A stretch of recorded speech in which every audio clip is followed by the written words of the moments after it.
본문은 여로보암의 반역에 대한 르호보암의 반응과 그리고 그에 따른 하나님의 은혜와 역사를 오늘 본문이 얘기해주고 있습니다. 르호보암이 하나님의 뜻이 아닌 사람의 뜻에 따라 3일 만에 결정을 하게 되자 여로보암이 반역을 해서 10지파를 데리고 북이스라엘을 만들어 가게 됩니다. 그 르호보암은 다 유다 지파이기 때문에 르호보암과 그다음에 그 밑에 딸려 있는 작은 베냐민 지파 두 지파를 가지고 우리가 말하는 남유다를 만들게 됩니다. 근데 르호보암이 생각하니까 괘씸한 거예요. 자기가 왕이 되자마자 자신 뜻을 반영하게 되고 나라를 형성했다는 자체가 이해되고 도저히 분이 풀리지 않게 되니까 여로보암이 분노해서 여로보암의 반역 때문에 분노를 표하게 돼서 전쟁을 하고자 군대를 르호보암이 모으게 됩니다. 1절에 이렇게 돼요. 1절을 보겠습니다. 시작. 르호보암이 예루살렘에 이르러 유다와 베냐민 족속을 모으니 택한 용사가 18만 명이라. 이스라엘과 싸워 나라를 회복하여 르호보암에게 돌리려 하더니. 아멘. 모으니까 몇 명이 모아졌어요? 용사가 18만 명이 모아졌어요. 그런데 이게 그 전 때 다윗 시대 인구 조사를 하지 않았어요. 솔로몬 때. 그 르호보암은 왕이 되자마자 일어난 사건이니까. 그러니까 할아버지 때 인구 조사를 2번 했단 말이에요. 그 인구 조사 때를 보면 이스라엘이 몇 명이고 유다가 몇 명인지 알 수 있습니다. 보세요. 용사를 모으니까 유다와 조금만 딸려 있는 베냐민 족속까지 모으니까 18만 명이 모아서 전쟁하러 가자 이렇게 얘기를 한 거예요. 북이스라엘을 이제 우리가 초토화시키자 이렇게 얘기한 건데 다윗 시대 보면 인구 비율을 어느 정도 파악할 수 있습니다. 거기다가 아마 다윗 시대 다음에 솔로몬과 그리고 르호보암 시대니까 이때가 번성기잖아요. 솔로몬이 인구가 아마 증가했을 거예요. 그때 솔로몬 때는 전쟁을 하지 않고 번성한 시대니까 다윗 시대보다도 더 인구가 늘었을 거다 우리가 추정할 수 있잖아요. 근데 그 당시 인구 조사를 보면 정확히 알 수 있어요. 대충 18만 명이 어느 정도 되나 알 수 있습니다. 사무엘하 24장 9절을 보겠습니다. 시작. 요압이 백성의 수를 왕께 보고하니 곧 이스라엘에서 칼을 빼는 담대한 자가 80만 명이요 유다 사람이 50만 명이더라. 아멘. 자, 칼을 빼는 자, 전쟁에 나갈 수 있는 사람이 할아버지 때 몇 명이었냐면 이스라엘이 몇 명이었다? 80만 명이었어요. 그리고 유다 사람이 몇 명이었다? 50만 명이었어요. 그럼 왜 지금은 15만 명이냐? 모르겠습니다, 정확하게. 그러나 인구가 유다 사람만 줄었는지. 그런데 솔로몬 때 보면 전쟁을 하지 않았단 말이에요. 최고의 이스라엘의 전성기니까 당연히 인구가 늘어야 되는데 어떤 연유인지는 모르겠으나 유다 사람 중에 전쟁에 나갈 사람이 뽑으니까 15만 명밖에 안 되는 거예요. 아마 이때 동족 상자는 비극 때문에 피한 사람도 있겠고 아마 기타 등도 하니까 많이 빠졌단 말이에요. 그러니까 북이스라엘을 최소로 잡아도 80만 명이에요. 80만 명. 아마 더 인구가 늘어났을 거예요. 당연히 유다 솔로몬 때의 전성기를 누리게 되었으니까 말이에요. 그러니까 이 숫자상으로만 보더라도 북이스라엘은 할아버지 때만 계산하니까 80만 명의 전쟁에 나갈 사람이 있고 유다는 15만 명이 되었단 말이에요. 그러니까 인구 조사를 보니까 한 서너 배가 많아요. 4배, 5배 정도가 군대가 북이스라엘이 많아요. 이런 상태에서 전쟁을 하겠다는 거예요. 그러니까 말이에요. 이게 분노는 대단히 화가 난 거예요. 내가 왕이 됐는데 반역을 일으키니까 이 분노는 이성을 잃게 하는 거예요. 그러니까 정확히 쉽게 판단해 보면 알아요. 내가 아무리 용사라 해도 거기 80만 명이야. 모으니까 15만 명인데 어떻게 전쟁이 되겠어요? 같은 나라였단 말이에요. 한 나라. 할아버지 때, 우리 아버지 때까지 같은 나라였으니까 이게 훈련도 같이 하고 아는 사람도 있고 그런 조그만, 그래봐 경상남부터 말하는 조그만 나라 다 합쳐봐야 작은 나라잖아요.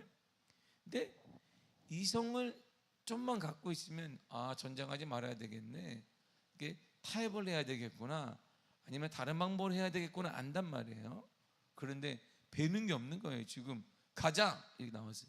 15만 명이든 뭐 15명이든 가자, 이렇게 지금 분노 상태니까 이성을 잃게 했어요. 지금 왕이라면 백성의 안위를 생각해야 돼요. 15만 명으로 나갔을 때 내 백성, 사랑하는 유다 지파잖아요. 유다 지파와 딸려있는 베냐민 지파가 합치니까 전쟁에 승리할 수 있겠느냐? 희생이 많을 거예요. 왕이라면 그 정도 생각을 해야 되는 거예요. 내 백성들의 아픔과 고통을 생각해야 되는데 아니도 걱정하지 않습니다. 왜? 자존심이 상한 거예요. 내가 왕이 되자마자 반역을 해? 그러니까 이 분노를 위해서 이성을 이렇게 해서 한번 화가 확 어느 순간 나면 배는 게 없다라는 말이 그런 거예요. 이때는 시간이 필요한 거예요. 시간이. 이에 대해 하나님 전쟁을 나가려고 하니까 하나님께서 선지자 스마야를 통해 이렇게 말씀하신 거야. 4절 읽겠습니다. 시작. 여호와께서 이같이 말씀하시기를 너희는 올라가지 말라. 너희 형제와 싸우지 말고 각기 집으로 돌아가라. 이 일이 내게로 말미암아 난 것이라 하셨다라 하신지라. 그들이 여호와의 말씀을 듣고 돌아가고 여로보암을 치러 가던 길에서 되돌아왔더라. 아멘. 자, 이게 세 가지로 포인트예요. 정의 4절이 싸우지 말라. 그리고 이렇게 된 게 누구 탓이다? 누구 탓이다? 네 탓이야. 여로보암 네 탓이야. 네 탓. 그러니까 이들이 듣자마자 하나님 말씀을 듣고 다시 되돌아왔어요. 전쟁하러 가다가 북쪽으로 가다가 다시 되돌아왔다, 이런 말입니다. 동족끼리 전쟁을 주님이 원하지 않았습니다. 동족 상잔의 비극을 원하지 않았어요. 우리나라가 1950년에 남북 전쟁이 일어나서 지금까지 두 나라로 된 것처럼, 헌법에는 한 나라라고 하지만 이게 무슨 한 나라도 아니잖아요, 우리가. 그러니까 아무튼 동족 상잔의 비극을 우리는 겪어서 아는데, 하지 마라. 두 나라 같은 민족인데 싸우지 말라. 주님이 원하지 않는 거야. 그리고 이 원인을 찾아보니까 여로보암 니야, 너가 잘못이야. 너가 문제는 뭐다? 너에게 있다, 이런 말이에요. 여러분, 그 문제는 누구에게 있다? 우리 자신에게 있는 거예요. 다른 데 찾지 말라요. 다른 데서 찾으면 우리에게 주는 게 은혜가 뭐냐면 홀가분해지, 책임을 면할 수 있는데 그거 하지 말라, 이런 말이에요. 그거 하지 말라.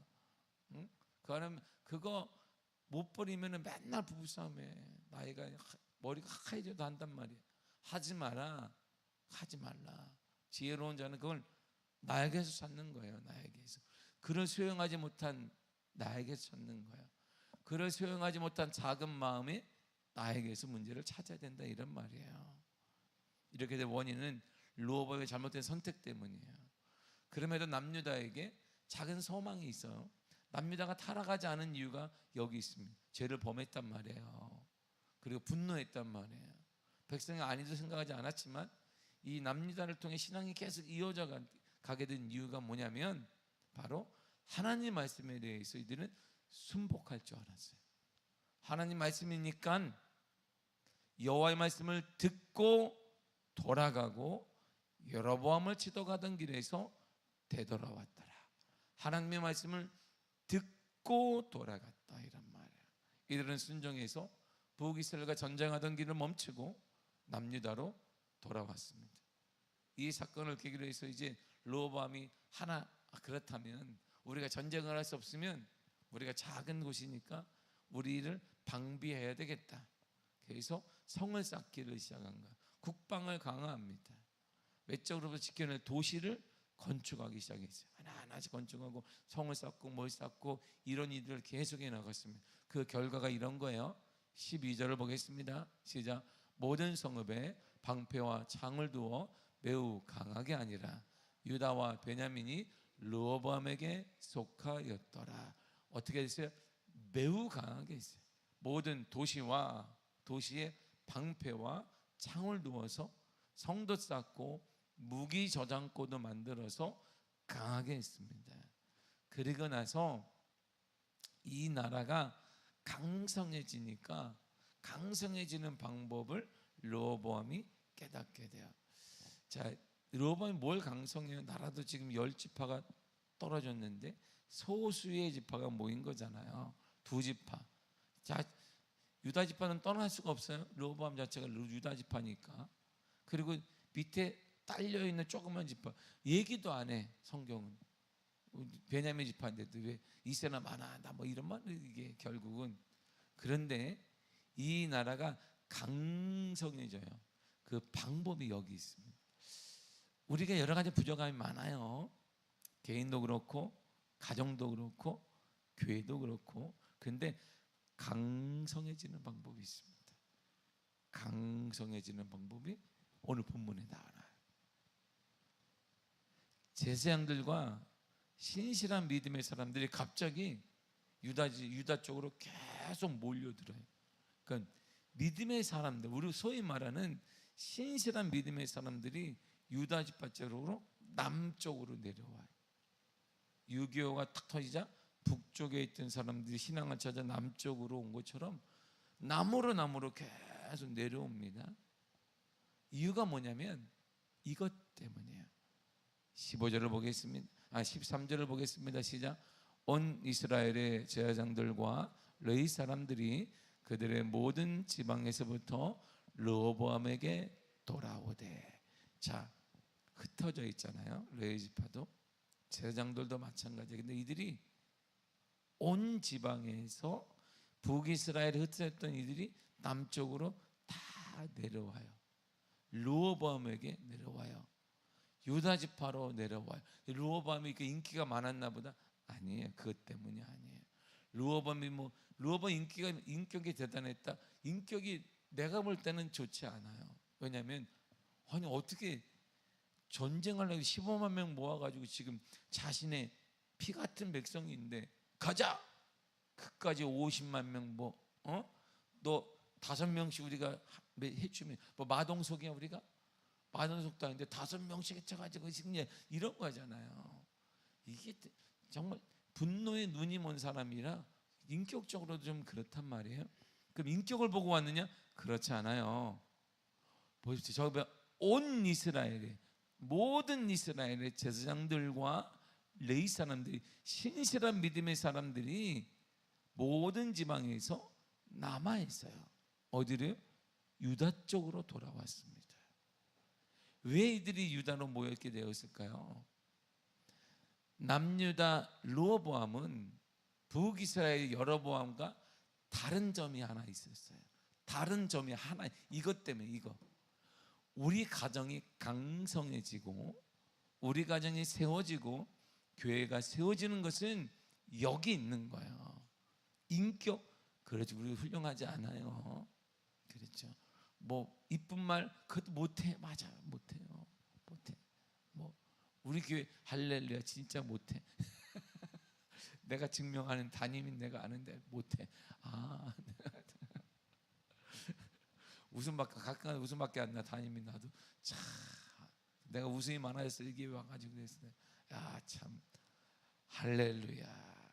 할렐루야만 들었으면 할렐루야. 야 참 은혜로우세요. 그런 것도 아니잖아요. 뭐였을까요? 여로보암의 신앙을 보세요. 북이스라엘을 만들었던 여로보암의 신앙이 변질됐어요. 자, 15절을 보겠습니다. 시작. 여로보암이 여러 산당과 순년소 우상과 자기가 만든 송아지 우상을 위하여 친히 제사장들을 세움이라. 하나님이 명하지 않은 우상을 숭배하기 시작했어요. 여로보암이 북이스라엘을 딱 만들자마자 제사장을 자기가 임명했어요. 제사장해 이렇게 했어요. 너도 하고 싶은데 안 돼. 뒤에서 뭘 이렇게 주면 너 제사장해. 쉽게 말하면 여기서 목사해. 해. 기분도 그런데 졌어요. 그리고 자기가 만든 우상을 섬기게 한 거예요. 우상을 섬길 제사장들을 자기가 임명해 버렸어요. 이걸 신실한 믿음의 사람들이 본 거예요. 하나님이 안 싫어하시는, 하나님이 이들은 철저히 기준이 하나님이었어요. 르호보암에서 이들이 떨어져 나간 것도 하나님의 뜻이 아니라고 보았기 때문에 북이스라엘에 붙은 거예요. 하나님은 저렇게 하지 않을 것이다. 하나님이란. 그에 반해 르호보암의 신앙을 반대로 우리가 볼 수 있습니다. 16절을 보겠습니다. 시작. 이스라엘 모든 지파 중에 마음을 굳게 하여 이스라엘 하나님 여호와를 찾는 자들이 레위 사람들을 따라 예루살렘에 이르러 그들의 조상들의 하나님 여호와께 제사하고자 앉으라. 왜 왔을까? 이들이 예배하러 왔는데 예배의 자리가 있는 거야.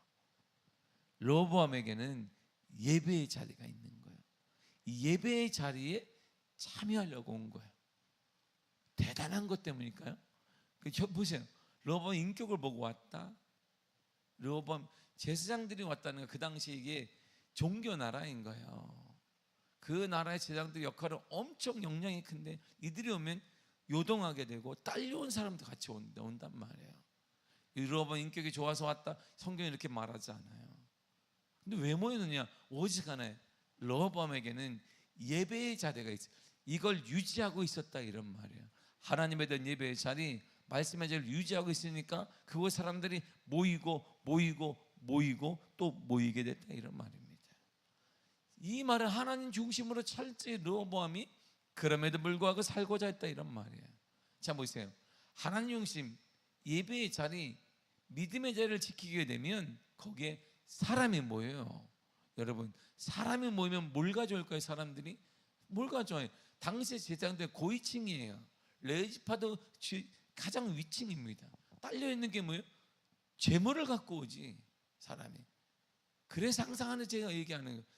경영의 원리 중에 구멍가게는 돈을 잡지만 기업을 하는 사람은 사람을 잡는다는 말이 있어요.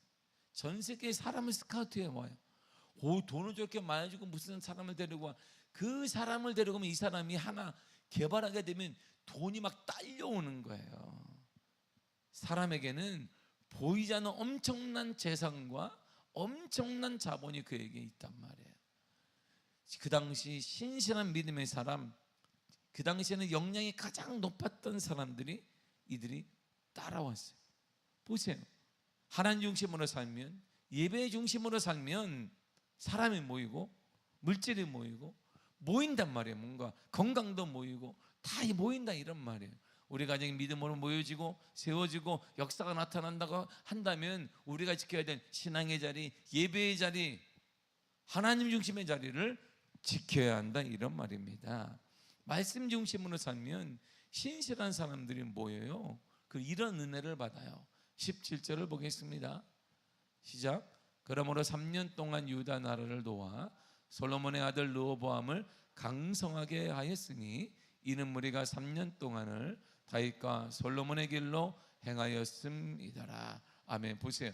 르호보암을 강성하게 했다, 이런 말이에요. 아니, 무슨 제사장과 레위지파가 왔는데, 제사장과 레위지파는 그 정도, 오늘날 그 정도 수준이 아니라, 한 사람이 목회자가 아니란 말이에요.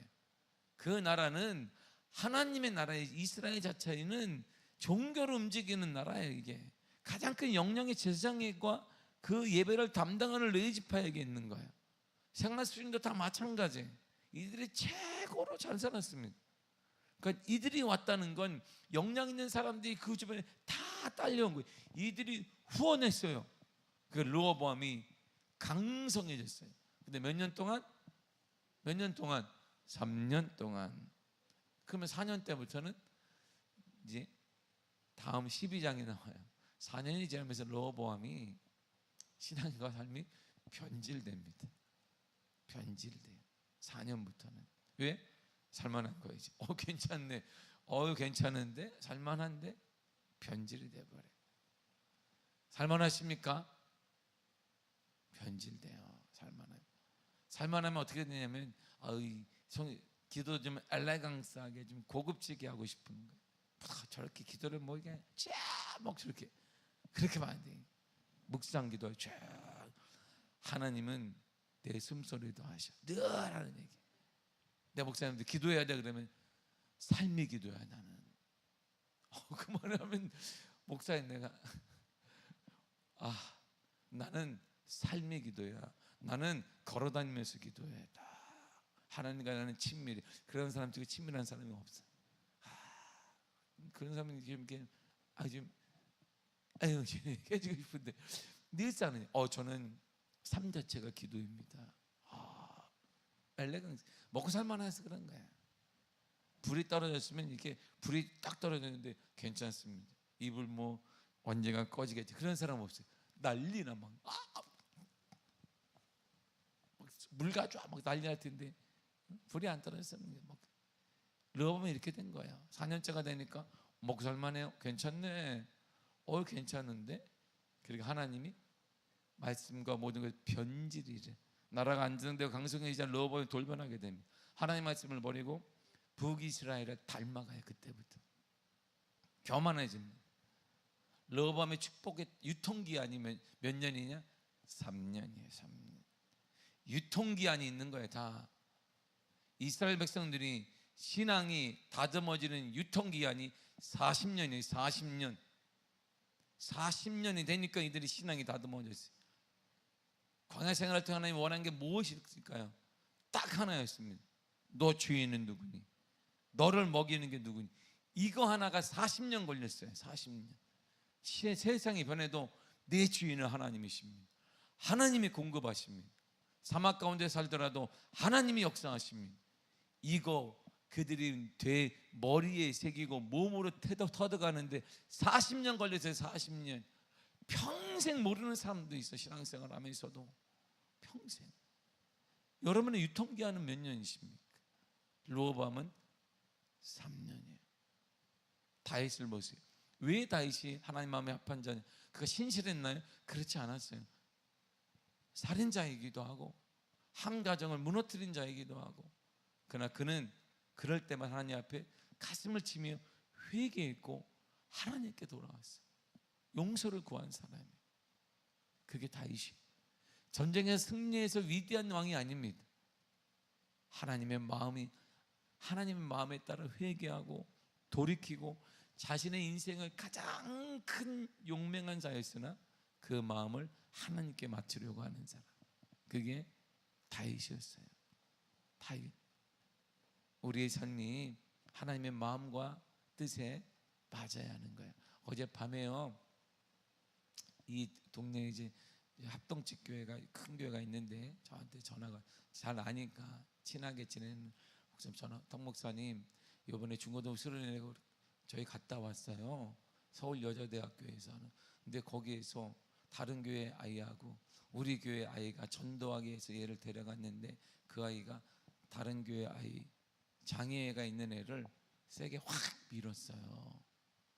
근데 이 아이가 너무 다듬어지지 않으니까 수련회 가서 은혜 받고자 하는데, 얘가 그러고 나서 이 사건 때문에 원래 좀 성격이 그런 데다가 그냥 집에 가버렸네요. 그때 사과하고 막 이래야 되는데 그 가정이 없으니까 여기 태어날 때보다 장애를 가진 그 아버지가 따라가는데 아버지가 고발을 해버렸어요. 고소를 했어요. 그러니까 교회 문제가 된 거예요. 목사님, 제가 듣다 보니까 우리 교단 목사님이래요. 교회가 엄청 크대. 누구예요? 그러니까 그래요? 교회가 크죠. 목사 어떻게 좀 내 마음에 전달됐으면 좋겠는데 이게 좀 알 수 있을까요? 그래서 내가 다 듣고 얘기해 보세요. 쭉 들었어요. 알았다고. 충분히 알았습니다. 밤에 제가 전화를 했어요. 목사님 접니다 하니까 목사 어쩐 일이야? 이런 사건이 있다면서요. 이분 얘기를, 그게 마음이 내가 너무 아파. 내가 회의 집회에 있는데 계속 카톡이 오잖아. 거긴 성전이 2개예요. 동탄과 병점에 큽니다. 저희 교단에. 그런데 너무 마음에, 이 아이가 어떤 아이예요? 설명을 하는 거야. 장애로 태어났어, 어떤 목사. 근데 이 아이를 내가 계속 품어왔어. 부모 집사인데 신실해. 얼마나 마음이 아프겠어. 부모의 입장으로 이 아이를 기도해주고 지금까지 왔다. 근데 이 아이가 얘 때문에 팍 밀렸어. 그러면 사과했으면 될 문제야. 아니라고 계속 거기 담당 목사도 그렇고 하니까 이 아빠가 너무나 억울하고 그 증언자들 증언하는 목사님도 있는데 화가 나서 고소를 했나 봐. 안정이 될 거야. 그래 될 거야. 근데 그러면 거기서 제안한 게 뭐냐면 거기 총괄 목사가 여기다 전화해서 이 교회에다 전화했어요. 사과하러 우리 교회 오시라.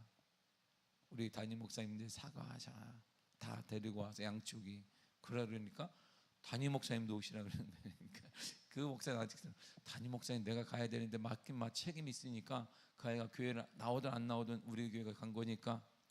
그런데 이게 그 목사님이 이게 밑에 있는 총괄 목사가 충성을 과잉 충성으로 나를 데리고 오라는 건지 이게 협의가 돼서 오라는 건지 그걸 모르겠다 그래서 내가 쭉 들었어요. 목사님 오시라 그래 오라 그랬어요. 내가 대놓고 그렇지. 그 담임 목사님 잘 모르나 봐. 부목사가 어떻게 했는지 담임 목사는 알아야 되니까. 그리고 오면은 부목사가 내가 다 해.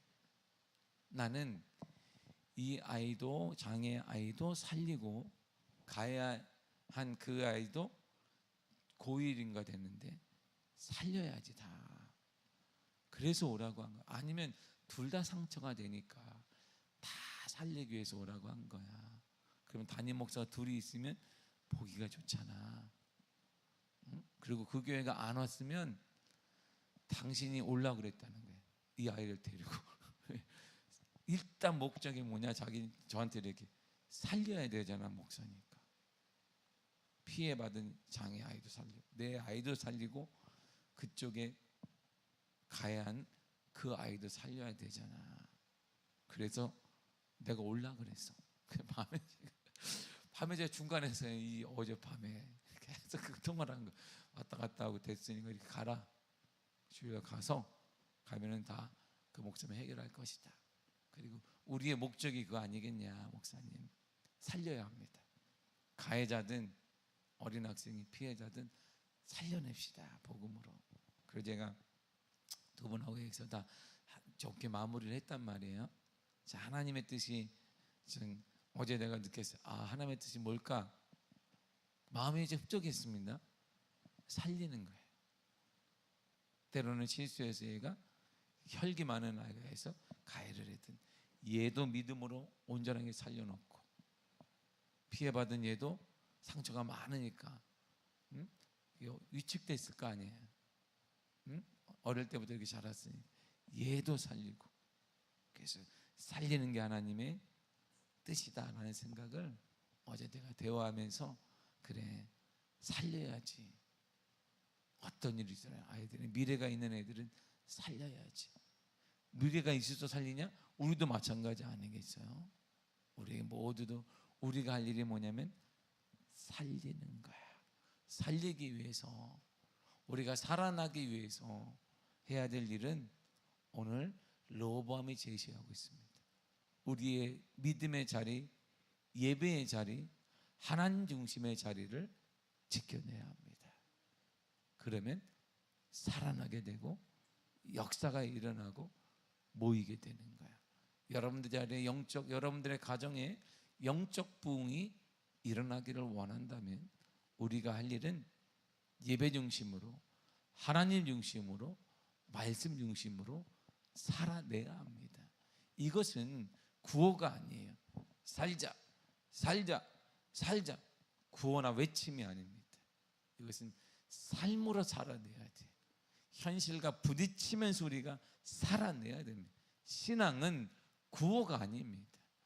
우리가 주님 믿는 것은 구호나 외침이 아니에요. 여러분 저와 따라하게 선창하면 따라하겠습니다. 하자 이게 아니라 살아내는 거예요. 부딪히면서도 아프면서도 깨지면서도 살아내는 거예요. 그때 하나님의 거룩한 역사가 일어나고 회복되어지며 치유되는 은혜가 일어나게 되는 것입니다. 사랑하는 성도 여러분, 살아내야 합니다. 한날도 오늘도 믿음으로 살아내시기를 바랍니다. 여러분들의 질병의 문제를 앞에도 두려워하지 말고 여러분들의 가정을 위해서 두려워하지 말고 우리 가정이 하나님의 은혜로 복음으로 쓸 수 있도록 간절히 기도하시고 질병의 문제도 예수 이름으로 기도하시고 다시 말씀으로 살아내기를 바랍니다. 하나님이 원하시는 그 자리, 하나님이 원하시는 그 삶의 자리, 예배의 자리를 지켜내는 믿음의 은혜가 있기를 간절히 바랍니다. 여러분들의 축복의 유통기한이 3년이 아니고 평생이 갈 수 있도록, 축복의 유통기한이 1000대까지 이르러 미쳐갈 수 있도록 말씀으로 여러분들의 삶을 통해 살아내는 놀라운 은혜가 있기를 간절히 축복합니다. 기도하겠습니다. 하나님 감사합니다.